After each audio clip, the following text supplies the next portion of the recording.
Hello, Kathden fans! Ito na nga ha, in love si Ma'am Catherine mga kasamaras kapag ganito ang kanyang gesture. At saka ako rin po ay makakapagpatunan nito mga kasambreros, no? Tapos, si Sir Audrey Diaz, may confirmation din siya, no? Sa Kathden, yan, at marami pang items mga kasambreros. So, uunahin natin ito. Pinost, no? If I'm not mistaken, si Mark Prin or yung ibang Kathden admin natin mga kasembres. Tawag dito, itong gesture ni Ma'am Catherine na parang yung kamay niya ay parang nakasandal doon sa may kanyang chin mga kasembres, tapos nakasmile siya. Ay parang ano ito, no? Parang ito yung gesture na in love si Ma'am Catherine mga kasembreros. So ang caption dito ay Kath's hand gesture when she is showing in love to someone, or when she is show I love you to someone. So when she's showing I love you to someone, tapos ang picture nga nito, so dito naka light blue rin mga kasembreros, no? Twinning sila mga kasembreros. So alam naman natin ano, no, na si Ma'am Catherine hindi siya publicly na dito nagsasabi, no, kasi ang dineclare niya ay single siya mga kasembreros, but that doesn't mean na hindi siya in love mga kasembreros, no, na kung saan ay alam naman natin. So ang in love siya ngayon sa kanyang mga projects, sa kanyang mga ginagawa. Sir Alden naman in love sa kanyang bike at sa kanyang mga projects din po mga kasembreros. So, low-key lang ang Kathden mga kasembreros. Now, they're single and we respect that mga kasembreros, yung kanilang declaration. But someday, somehow, no, ay matutupad at saka magkakatuluyan din sina Mr. and Mrs. Fulkerson. So, sa mga bashers ng Kathden, pasensya na po, no? Magtakip na lang kayo ng tenga kapag nakikinig kayo sa akin. So, hindi na lang kayo manood, no? Kasi nga hindi kayo makikinig at hindi kayo ayaw nyo ng Kathden mga kasembreros. So natatawa ako minsan, no, sa mga comment section natin. May isa, no, minsan na naliligaw sa comment section na makaboto kay maka Mayor Mark Alcala at saka ayaw sa Kathden. So natatawa na ako kasi naliligaw sila, no, sa ating comment section. So doon na lang sila mag-comment sa boto kay Mayor Mark Alcala mga kasembreros, at hindi sa So love your enemies nga mga kasembreros, no. So, kailangan natin ng mga negatron at saka mga bashers para alam niyo na, no, pampalasa ng buhay ang mga negatron mga kasembreros. So, sa mga sa mga bashers ay maraming salamat pa rin, no, sa inyong pagtutok at saka pagsubaybay sa ating channel. Kasi parang sa ano lang yan, no, parang sa isang pagkain. Hindi dapat parating matamis, kasi pag parating matamis ang pagkain, nakaka-diabetes. Kailangan minsan may maalat, may maasim, may mapakla, may matabang, no? So ganun siya mga kasembreros. So kailangan natin ng mga bashers. So maraming salamat sa mga bashers, no, ng Kathden at ng ating YouTube channel. So ang picture na ito ni Kath ay during ito nung nagpagawa siya ng konting design, no, sa kanyang kwarto or sa kanilang bahay, na si Chino, na kanyang kaibigan mga kasembreros, ang kanyang pinagawa ng house design nito mga kasembreros. So ayun po, no. And then ito, next item natin mga kasembreros, si Sir Audrey Diaz ay nag-post ng isang Kathden admin na parang tapos ang picture ni Ma'am Catherine, Mr. Alden at saka ni Mama Loy mga kasembreros, na kasama rin po dito. Parang sasabi niya dito na nagde-declare si Sir Audrey Diaz na sila na, no, ang Kathden na po mga kasembreros. So but if I'm not mistaken, during pa ito ng promo or kasagsagan ng movie ng Kathden mga kasembreros na Hello Love Again nga, pero hindi ito yung recent, no, ito na ang hinahantay ng lahat, sila na, no. Parang na-repost na ito ng isang Kathden admin mga kasembreros, kasi parang ngayon ay nakafocus, no, si Sir Audrey Diaz kay Mayor Mark Alcala at saka kay Ma'am Catherine mga kasembreros. So na puro edited lang puro edited at saka imagination lamang, no, ng mga tao na merong Mayor Mark Alcala at saka si Ma'am Catherine Bernardo, mga kasembreros. And then ito, next item natin. So, si Ma'am Catherine, spotted siya dito na naka-white, tapos naka-glasses, mga kasembreros. Tapos naka-black yung kanyang pants. Tapos naka-white shoes. And then parang namimili siya ng ano dito ng damit. Tapos parang yung isa dito nakaupo siya, mga kasembreros. But if I'm not mistaken, ay parang matagal na ito, mga kasembreros. Part ito ng kanyang parang namimili siya ng ano sa bench, no, ng tawag dito ng ng gamit or damit, mga kasembreros, sa may bench store, mga kasembreros. So na-repost lang ng isang Catherine admin na Catherine Blue Hearts, mga kasembreros.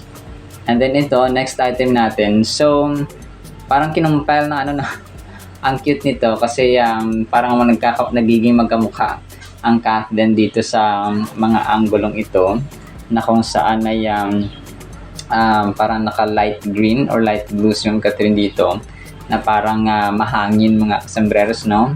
Kagaya din po ni Sir Alden, mga kasembreros. But ito ay mga parang video clips lamang doon sa kanilang Hello Love Again, mga kasembreros, no? Na kung saan ay sweet nga ang Catherine, mga kasembreros. So ito ay na-repost lamang ng isang Catherine admin, mga kasembreros.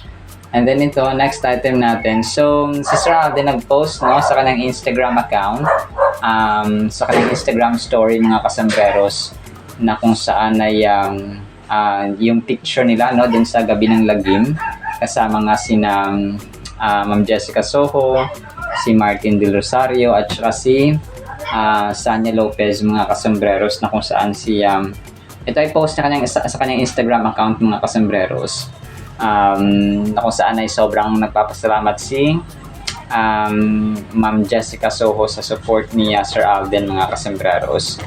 And then ito, next item natin, another post ni Sir Alden, no, sa kanyang Instagram. So nakahag siya dito sa host ng kanyang press con doon nga sa kanyang ARXV na fan meeting, mga kasembreros, no. So hindi ko kilala kung sino ito, pero nakahag siya, mga kasembreros. Ang suot niya dito ay naka denim jacket. So grabe yung hug nila. Grabe, sobrang higpit ng kanilang hug, mga kasembreros, no. So Sir Alden talagang siya, no, hindi siya mapili kung sino. Talagang isa sa mga love languages ni Tisoy ay physical touch, mga kasembreros. So pag-aakbay, pag-ahag, no, beso-beso. So yun talaga, parang yung beso-beso normal na lang sa mga sa mga artista, mga kasembreros. Pero yung grabing higpit ng hug ay yun yung medyo unique, mga kasembreros, kay Sir Alden. And then ito, so si Ma'am Catherine dito, no, naka pang Christmas outfit na siya, mga kasembreros. Tapos nasa likod niya ay ang malaking Christmas tree. So sabi dito ni Duna May Landicho, stunning and elegance in long dress, Miss Catherine Bernardo with a tall Christmas tree at the back. So tapos ang sabi niya dito ay Merry Christmas, Catherine. So ang cute, no. Maka-Catherine din pala ito si Donna May Landicho, mga kasembreros. So na kung saan ay updated din ito sa sana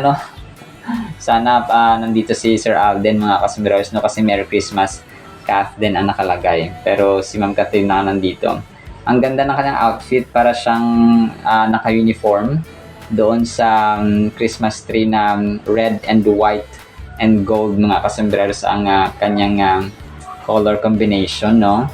Si Ma'am Catherine, sobrang ganda ni Phenomenal Box Office Cinema Queen, mga kasembreros. And then ito, si Mami Min, no, nag-post sa kanyang Instagram yung mga ganap pa nila at kuha doon sa may pagtakbo nga, mga kasembreros, no, kasama si Tin.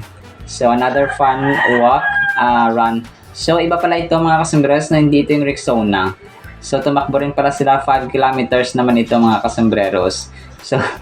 So nainganyo na rin silang tumakbo pa mga kasembreros, no? So, magkaiba pala ito kasi kagabi lang ito na post niya na Instagram story niya, Mami Min, mga kasembreros. So, healthy lifestyle na rin si Mami Min, no? Talagang fitness na rin si Lola Min, mga kasembreros. So, ito po ay kanyang pinost kagabi. Hindi yata kasama dito si Catherine, no?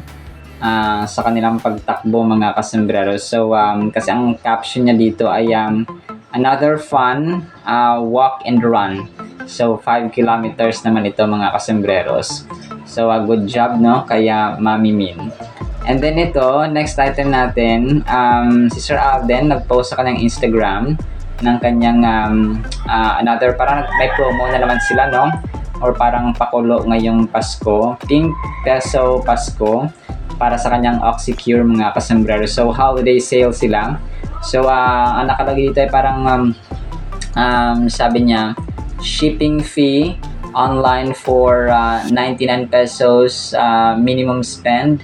Tapos, get a chance to win 1 year worth supply of health and beauty essentials when you spend 1 peso. So, OxyCure PH, our Pink Peso sale is back for the holidays.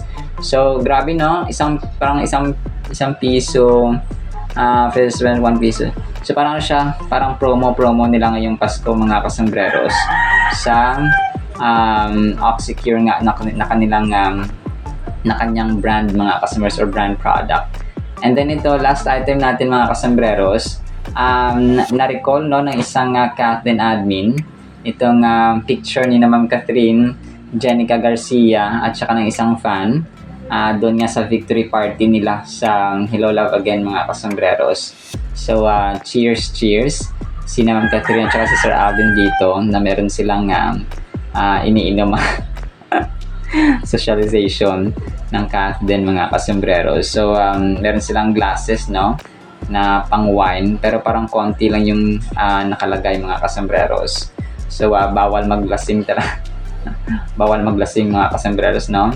Kasi baka mabisto ang Catherine mga baka umami ng di oras. De joke lang po mga kases. But this was the time ng victory party na nila, no? Parang last part na ito ng kanilang celebration mga kasembreros ng tagumpay, no, at success ng Hello Love Again. Grabe, no? Talagang grabing tagumpay talaga ito ng Catherine mga kasembreros and the rest of the team ng Hello Love Again production mga kasembreros. Kasi hindi basta-basta, no? Hindi lang 10 tao ang na-involve dito. Malamang sa lamang mga 60 or 100 kayang-kaya mga cameraman, mga technical people, no, yung kanilang dito pinakausap, collaboration kasi ito, no. Yung mga tao doon sa Canada, yung tao dito sa Pilipinas, tao sa Hong Kong, and so on mga kasembreros, TFC, and so on. So yun siya, no, kung kaya tagumpay ito ng lahat. Alright, so yan mga asis sa ating Catherine items, no. Sana po ipangito natin ang Word of God. Today is November 30, no. Katapusan na ng November mga kasembreros. Kung kaya ay December na bukas. Nako, Blessed Sunday po sa bawat isa. Sana pa ipakinggan natin ang napakagandang salita po ng Panginoon. At para po sa ating Word of God is sobrang ganda po nito. Ang title natin ay Panalangin Posas. Bakit kaya? Ephesians chapter 6 verses 18 to 20.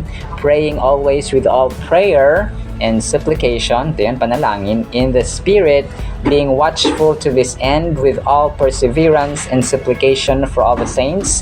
Si Apostle Paul ang nagsasalita. And for me, sabi ni Apostol Pablo, the utterance may be given to me, that I may open my mouth boldly to make known the mystery of the gospel, for which I am ambassador in chains, nakaposas, no? That in it I may speak boldly as I ought to speak. Napakaganda po nito mga kasembreros. So imagine natin si Apostol Pablo ay nakaposas, no? He was in chains.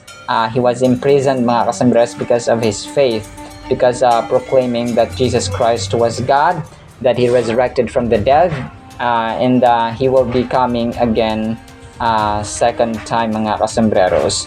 So, panalangin at posa. So, sasabi niya dito na praying always, no, talagang manalangin. Yung ating panalangin po ay yung prayer life natin, dapat lifestyle na po natin yan. Kumaga pa, kung ikaw nagtatrabaho, papasok ka sa opisina, lifestyle mo na maligo, no? Lifestyle mo na magbihis, lifestyle mo na maging maayos mga kasers pagpapasok sa opisina or sa trabaho mga kasombreros. So, ganun po siya. Dapat lifestyle natin, yung pagkain natin sa isang araw, no? 3 beses mga kasombreros. Yung iba naman 2 kung nagda-diet ka, no? Pero nandun pa rin yung pagkain, okay? Yung pagtutoothbrush, no? Yung personal hygiene natin araw-araw. Ginagawa natin yung pagtulog, of course, no? Kailangan na lifestyle din natin na matulog sa isang araw kasi pag hindi tayo natulog, ay baka magiging lantang gulay tayo mga kasombrero. So, in-emphasize niya dito, unang-una sa ating panalangin, okay? Manalangin, no? Praying always, no? Always. Wala siyang katapusan, wala siyang alter. Hindi siya nag-alter mga kasombreros na ngayong araw manalangin ka, mamaya, bukas hindi na. So ngayon mananalangin ka, magpapasalamat ka sa pagkain mo sa pagkainan, mamaya hindi na. So parang breakfast na manalangin, sa lunch at saka sa dinner hindi na. So hindi po dapat gano'n, no? Praying with thanksgiving mga kasmeros, na isa pa yun sa kanyang paalala sa atin. Kasi ang prayer po, sabihin natin na, at sinasabi ng Biblia na bago pa man natin ibuka yung ating bibig, ay alam na ng Diyos yung ating panalangin, yung ating prayer requests, at ang laman ng ating puso at isipan ay nalalaman ng Panginoon mga kasmas. Yes, tama po yun. Pero if we don't open our mouth, if we don't spend time sa Panginoon na talagang intentional na mananalangin ako, no? Parang mo rin sasabi na kapag hindi mo ginagawa yon, parang ma-pride kayo, no? Alam naman ni Lord yung akin, no? So hindi ako mananalangin, no? So parang ganun ba? Parang tatay mo na, nanay mo, di ba? May request ka, may sasabihin ka, kung hindi mo ibubuka ang bibig mo, at saka although alam naman magulang mo kailangan mo, kung hindi ka nagsabi, ay paano niya malalaman, no? Paano niya ibibigay ito kasi nga hindi ka nag-open up, no? Ganun siya mga kasas. And ang prayer po, parati nating isipin, ito yung susi, no? Yung isang bahay na nakapadlock, hindi ka pwedeng pumasok. And ang prayer po is the key, no? Ito po yung susi na para ma-unlock yung bodega ng Panginoon at ibuhos na sa atin yung ating panalangin or prayer request mga kasambreros. So without the key, without the susi, without the prayer mga kasambreros, ay paano ibubuksan, di ba? So mananatili siyang nakatago at nakapadlock doon, no? Nakakandado mga kasambreros kasi nga hindi tayo nananalangin. So ganun po siya. So supplication in the spirit, being watchful to this end, with perseverance in supplication. So tayo po ay maging masigasig, no? Prayer is okay, prayer is the key. Ang panalangin po ay ang susi, pero we have to work it out, okay? Parang ano lang yan eh, parang hingi ka ng hingi, tapos tamad ka naman magtrabaho, di ba? Ano masasabi ng magulang mo? Ano sabihin ng mga hinihingan mo siguro na hingi ka lang ng hingi, hindi ka na magtatrabaho, bahala ka dyan. So parang gano'n, hindi tayo dapat tatamad-tamad mga, so we should be working it out as well, kasi nga ang pananampalatayang walang gawa ay patay, at ang gawang walang pananampalataya ay patay as well mga kasembreros.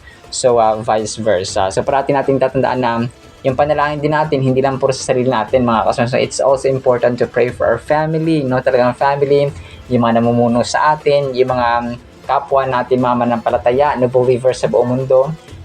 Kung kaya ako po ay sinasama ko talaga, no, yung lahat ng believers, yung mga ka-churchmates natin, yung mga pastors natin, leaders natin, yung mga ministry workers natin, yung mga worshipers natin, no, yung mga kapwa natin, mga mananampalataya sa buong mundo, na sila po ay patatagin sa kanilang pananampalataya, no, hanggang sa muling pagdating ni Lord Jesus Christ mga kasembreros. So ang pinaka-striking din talaga dito na sinabi ni Apostol Pablo ay ito, no? For which I am an ambassador in chains. Ambassador siya ng Panginoon, pero nakaposta siya mga kasembreros, no? He was handcuffed mga kasembreros because yun nga, no, inakusahan siya na he was